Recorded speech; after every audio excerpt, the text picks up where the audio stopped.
स्वतः केलेली आहे, स्वतःशी ती केलेली आहे आणि ती पूर्ण करणार आणि तोपर्यंत मी थांबणार नाही असं त्यांनी ठामपणे सांगितलेलं होतं. बोले तैसा चाले त्याची वंदावी पावले आणि म्हणून त्याने आज आपला शब्द खरा केलेला आहे.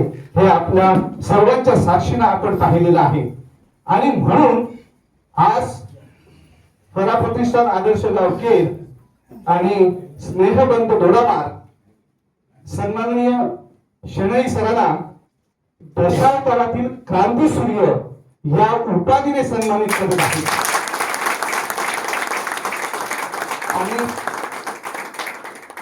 सगळ्यांना मान्य आहे ना ही गोष्ट, दशावतारातील क्रांती सूर्यच आहे.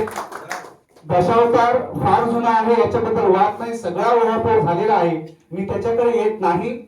पण आज खऱ्या अर्थानं दशावताराला जर सुवर्ण युग लाभलं असेल, आपल्या सरकार दरबारी जर आपल्या दशावतार कलेची आणि दशावताराची नोंद घेतली गेली असेल तर शेणईने केलेला सततचा पाठपुरावा, जोपर्यंत पुरावा आला नाही तोपर्यंत त्यांनी पाठ सोडली नाही. आज पुरावा आला, प्रत्यक्ष शासकीय अधिकारी आपल्या सिंधुदुर्गामध्ये आले, आपल्या प्रत्येक कलाकाराची त्यांनी नोंद केली.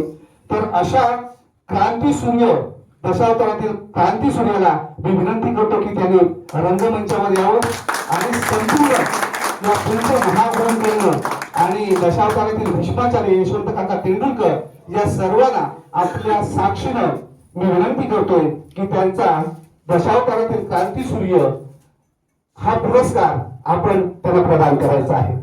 माझ्याकडे आहे, तुम्ही हे करा, थोडस म्युझिक आहे माझ्याकडे, थोडस म्युझिक. दशावतारातील क्रांती सूर्य, दशावतारातील तेजोमय भास्कर दत्तप्रसाद शेणे, माननीय श्री दत्तप्रसाद शेणे आज आपणास दशावतार क्रांती सूर्य या पुरस्काराने सन्मानित करताना आम्हाला अतिशय आनंद होत आहे. आपण दशावतारातील तेजोमय भास्कर असून आपणास दशावतार क्रांती सूर्य या सन्मानाने गौरवतेना फार अभिमान वाटतोय. तुमची मूर्ती लहान पण दशावतार कलेत आपली कीर्ती महान. मुलाची भूमिका किती सुरेख, अगदी केसापासून ते पायाच्या नखापर्यंत करत असलेल्या हालचाली, तो मेकअप अप्रतिम, अगदी हुबेहूब दिसतो. भूमिका करत असलेल्या पुष्पदर्शनाने वेगळाच आनंद कृष्णाचा रंग तिथे हुबेहूब वाटतात. एकाच वेळी चेहऱ्यावर सर्व भाव दर्शवतो, तरी सर्व तयारी त्यांची तुम्हीच करणार. कौतुक असतं तुमचा पेटारा स्वतःचा मेकअप स्वतः कसे करतात. एखादे मोठे नाटकाची कंपनी असते, त्या कंपनी असेल नाटकाची केवढी तयारी, नाटकाची तयारी करणारा वेगळा माणूस मेकअप पण असतो. म्हणजे त्या नकलाकाराला सजवायला 4-5 जण कसे लेखन, नेपथ्य, दिग्दर्शन, प्रकाश योजना, रंगभूषा, वेशभूषा हे सादर करण्यासाठी वेगवेगळी माणसं असतात. स्पेशल गाडी, चांगला रंगमंच असतो, त्यांचा विषयी ठरलेला असतो तसेच सिनेमाचा. पण दशावतार ही वेगळीच करा, ना लेखन, ना दिग्दर्शन, ना नेपथ्य, ना रंगभूषा. पण यांच्या कपड्यांची, दागिन्यांची, गजरावा इतरांची खरेदी हा कलाकार स्वतःच करणार.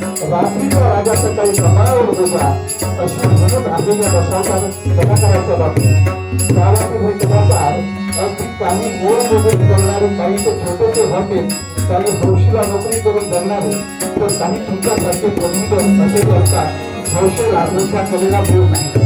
प्रत्येकाला कलेतून सर्वजण निघून कलाकारांसाठी अहोरात्र झटणारे, कलाकारांना मार्गदर्शन करण्यासाठी तेवढी तास उपलब्ध असणारे असे दशावताराचे सार्थक यांची आणि गोष्टीच्या दुनियेतून राजा म्हणून असे रसिकांच्या मनात आनंदाचं स्थान निर्माण झालेलं आहे.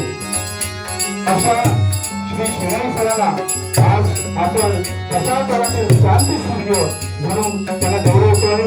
स्नेहबंत दोडामार आणि आदर्श गाव प्रतिष्ठान आदर्श गाव के याच्या वतीनं आपल्याला सन्मानित करताना आम्हाला अतिशय मनापासून आनंद होतो आहे.